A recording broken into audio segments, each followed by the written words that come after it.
ఎన్టీఆర్ జిల్లా తిరువూరు మండలం అక్కపాలెం గ్రామంలో తెలుగుదేశం పార్టీ నాయకులు ఉగాది, రంజాన్, శ్రీరామ నవమి సందర్భంగా ఏర్పాటు చేసిన ఫ్లెక్సీలను వైసీపీ పార్టీకి చెందిన వారు చించివేశారని టీడీపీ నాయకులు పోలీసులకు ఫిర్యాదు చేశారు.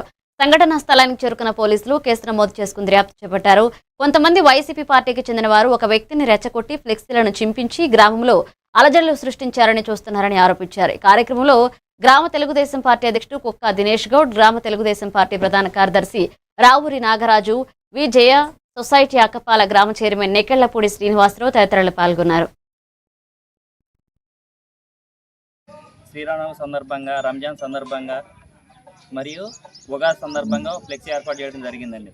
దాని నిమిత్తం ఇక్కడ అక్కపాలెంలో వైఎస్ఆర్సీపీ చెందిన ఒక వ్యక్తి, కొప్పుల రాంబాబు అనే వ్యక్తి ఫ్లెక్సీ ఎందుకు కట్టారు మా సైట్లో అని చెప్పి గొడవ చేశాడండి. దానికి నలుగురు పెద్ద మనుషులు ఏం చెప్పారంటే, సైట్లో వాళ్ళు సైట్ని కట్టారు, నీ ఇంటికి సంబంధం లేదని చెప్పినా కూడా వినకుండా నోటికి వచ్చినట్టు నానా రకాల బూతులు తిట్టి రాత్రి గొడవ చేశారు. గొడవ చేసిన తర్వాత రాత్రి 9:45 10 గంటల సమయంలో వచ్చి ఫ్లెక్సీ చింపి వెళ్ళిపోయారు. ఆ సమయంలో అటుగా వెళ్తున్న ఇద్దరు వ్యక్తులు చూసి నాకు ఇన్ఫర్మేషన్ ఇవ్వగా నేను వచ్చేసరికి ఫ్లెక్సీ చింపుకుంది. ఎందుకు చింపుకుంటే మీ చేతనం చేసుకుందని చెప్పేసి అక్కడ రోడ్డుతున్నారని వాళ్ళు చెప్పారు. ఎందుకంటే 22వ తారీఖు మా ఊర్లో 16 రోజుల పండుగ ఉన్న సందర్భంగా కులాలని, పార్టీలని రెచ్చగొట్టి గొడవ సృష్టించాలని వాళ్ళు చూస్తున్నారు. దీన్ని మేము తీవ్రంగా చర్యలు తీసుకొని అక్కపాలెంలో ఎటువంటి కార్యక్రమాలు జరగకుండా చూడాలని కోరుతున్నాం.